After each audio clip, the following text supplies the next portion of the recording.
How's it going? Dave from Comic Book Investments. So today I'm gonna do a little something different. I've gotten these collections in before and I've even showcased them.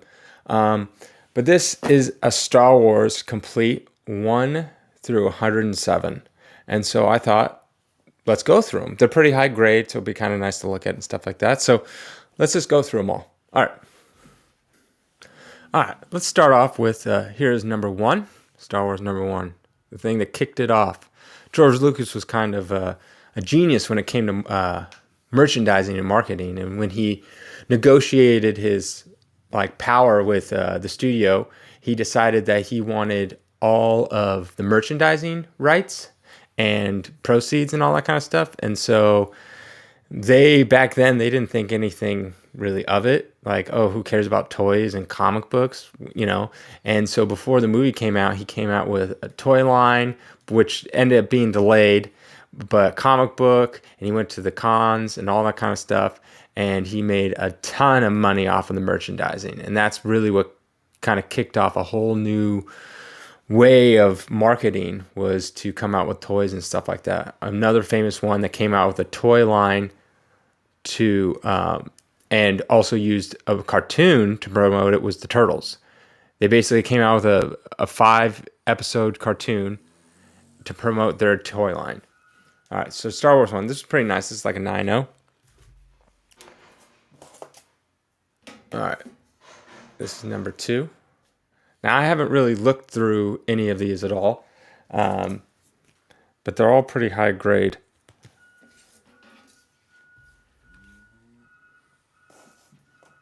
Three, 4,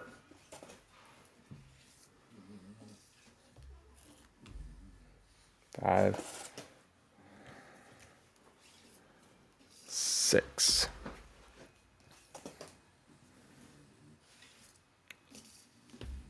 Seven. This rabbit here, I have no idea what his name is, but he always, I don't know if you guys remember Bucky O'Hare from, it was a Nintendo game back in the day. That's what I always think of whenever I see this little rabbit character. I don't even know who he is. Got 10. Yeah, all these later issues are looking like they're going to be in like the 9.0 range, 9.4, stuff like that.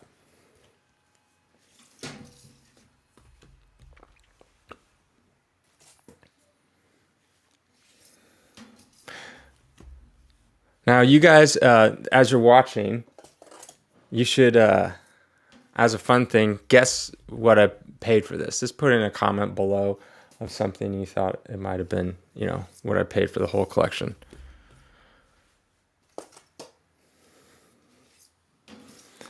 Number 16. And I believe this is, I like this cover. Now, I'm not sure by Carmine Inferno and Infantio. I can't remember his name anymore. I thought he did a couple covers, and I thought this was one of the covers he did. I could be completely wrong. I'm sure someone will correct me in the comments, which is nice. I always like it when people kind of correct me on certain things. Someone corrected me on, I think it was Dave Cockrum on a Giant Size X-Men number 1. Someone said that he was in it, but he wasn't credited. So that was kind of cool. Cool Darth Vader cover. Always liked Darth Vader. Now, I heard, it's kind of like a rumor, but that Darth Vader was modeled after Doctor Doom.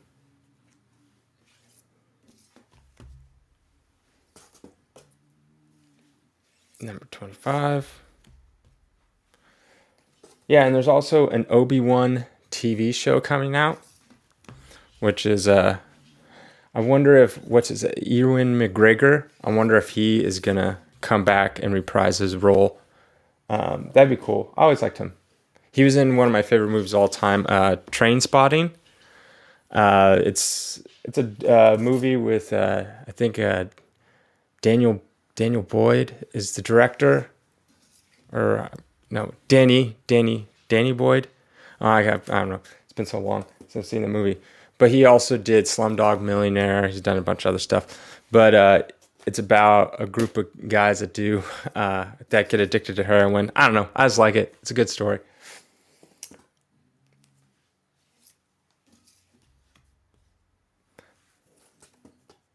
There we go. Number 33. This book is actually really hard to get in a high grade. So if you have like a 9.8 of this, it's worth a lot. Like a lot. I've never gotten a 9.8. I've had like, I think my highest grade was like a 9.4, maybe a 9.6. Darth Vader playing chess.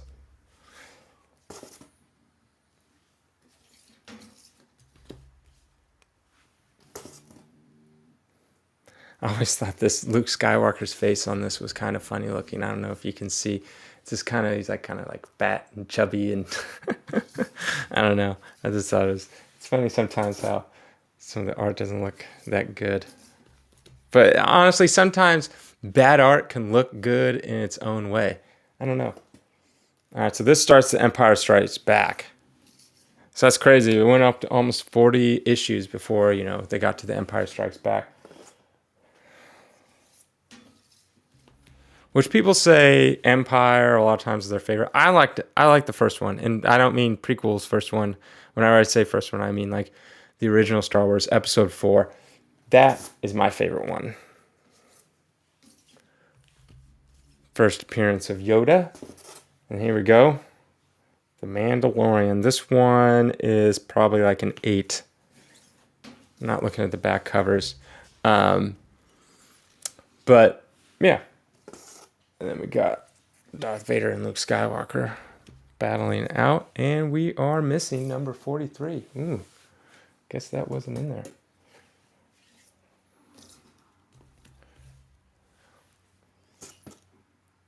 Number 46. 47. This cover I like a lot. I don't know. It's just weird because it's like, it's kind of funny how like you just put some colors in there but you can still tell what's going on. Like I just love how like every monster is just like a different color in the white background, and it makes everything pop. Reminds me of like how LB Cole uses a bunch of weird colors in his like color palette. Yeah, I always like that stuff. And here we go, The Last Jedi. I'm going to move these. I remember this book was really hot when The Last Jedi, the Star Wars movies came out, the new ones, which I did not like at all. I love the original Star Wars. The prequels are okay. I actually liked Revenge of the Sith, the third one. I think it got, I feel like the prequels got better as they went along. But yeah, I cannot stand the new ones. I like The Mandalorian a lot. Love The Mandalorian. I feel like that fits perfectly in with the original Star Wars, how Star Wars should be. I don't know. I have debates with my friends all the time. Some people love the new Star Wars stuff. I personally do not like them at all, not one bit. I actually went and saw the first one in theaters, and I was like, Force Awakens, and I'm like, all right. And then I wasn't even that amped to see the next one, so I waited for it to come out on streaming, whatever the second one was, The Last Jedi, I think. And I just like, oh, this is so terrible. And no, Frankie. And then I never even bothered to see the last one. I've seen clips, and I've seen probably 30 minutes of it here and there, but I just have zero desire to watch it. My dog wants to hang out with me. What do we got? What are we on? No, that's 60 cents. 59. Let's see how these are looking up here. Yeah, probably still in the 8 to 9 range, or at least this one anyways. This next one, 8 range. This cover's cool. Number 62. It's all red. Kind of cool. Oh, cool Darth Vader. 63. 64. Princess Leia. 65. I mean, me personally, I like the character of Leia. That's how you make like a strong woman character, in my personal opinion. Without just making her the most powerful thing in the world like they do with Rey and Captain Marvel. Here we go. What is this? Number 68. Ooh.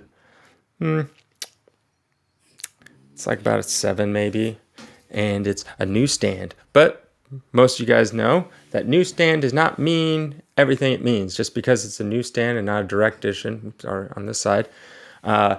During, the early 80s, there wasn't that many direct editions. And then probably around the mid-high 80s, that's when they're about even with how many newsstands versus direct. And direct just means it went to the comic book store with the Spider-Man logo, as you can see right here in the little box down below. But it got really rare in the 2000s. That's when they got rare, because most everything was just straight to the comic shop. 72.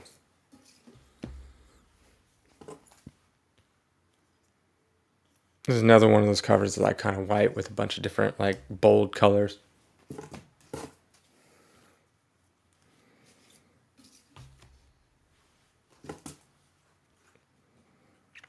Yeah, I think Walter Simonson already had left the run by now. I always loved his art style. Move the mic. I used to have this book right here. I used to have like, at one point I bought a collection, 50 copies of this. And I just slowly pieced them out over time. But this was years and years and years and years ago. Probably a decade ago almost. And they would sell for like nothing. And they're all high grade. But yeah. So there we go. It's a newsstand. I don't know what year we're in. I like this cover, this Darth Vader cover. Before I continue going on, we're at number 80 now, right here. If you could do me a favor, and if you're not subscribed, to subscribe. I think like 80%, that's why I stopped at 80, 80% of people that watch my videos are not subscribed. So if you could subscribe, I'm trying to reach my goal of hitting 1,000 subscribers by the end of this month. If you are subscribed, thank you. And feel free to like and comment this video. Thank you. All right, number 81. Yeah, a painted cover. Very cool. That one's pretty expensive. That one's probably like a 9.0, but if you got like a 9.8 of it, it can be worth a couple $100. 82. 83. 84. There's some questionable art right there. Let's see, what year are we in? I'm kind of curious. We are in 1984. So yeah, around this time, newsstand and also direct are about close to equal. There's not really much of a difference. Cool painted cover. So you shouldn't really be paying any difference in price for a newsstand versus a direct, because they're about just as common as each other.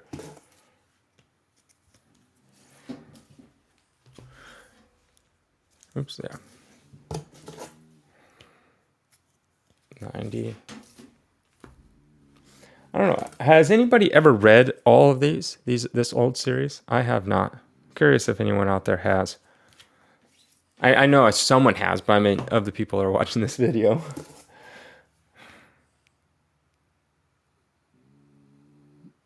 So I'm going to butcher his name. Someone corrected me, and I forgot how to say it. But Bill Sienkiewicz. Bill Sienkiewicz. I don't know. So I'm always but I like his art. I think I follow him on Instagram. He pretty much posts like every day some of his old covers. One of this old cool cover he did was Dazzler 34, 24, I can't remember, but it's like a painted cover and it's super 80s coloring, and she's on rollerblades and she's skating through like San Diego. It has like a little San Diego thing. I would love that cover. I would love it. Well, I'm sure a lot of people would, but I've always liked that cover because I always liked him as an artist, and I always thought it was really good because it feels like he's not like traditional in the sense like everything doesn't have to be perfect, and that's how I like it. Like, you might have, oh, this leg is not proportioned to that leg and things like that. But I like that kind of stuff, and more like abstract. But I always loved that cover of the Dazzler. One day, when I get rich, I will take my fortune and buy all these covers that I've always wanted. So I want that cover. I want Detective 880. So if you know anyone that has that one, and Swamp Thing 1. Those are my top of my list. 880 is probably first, then Swamp Thing number 1, and then probably that Dazzler would be number 3.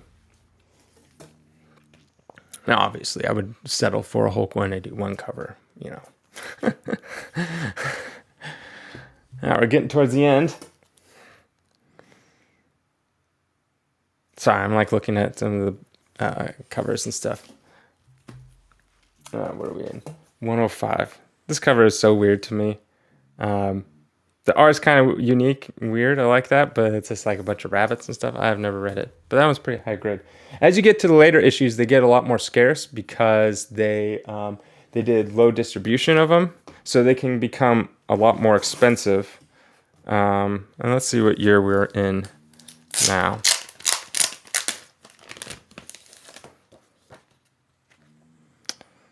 We're in 86. So yeah, direct and versus UPC or a newsstand doesn't really make a difference. And now we are in the final book, 107, which is a low distribution. This one is a newsstand variant. I don't know if that makes a difference on this one specifically, but it looks to be about a 9.0. And the art kind of sucks.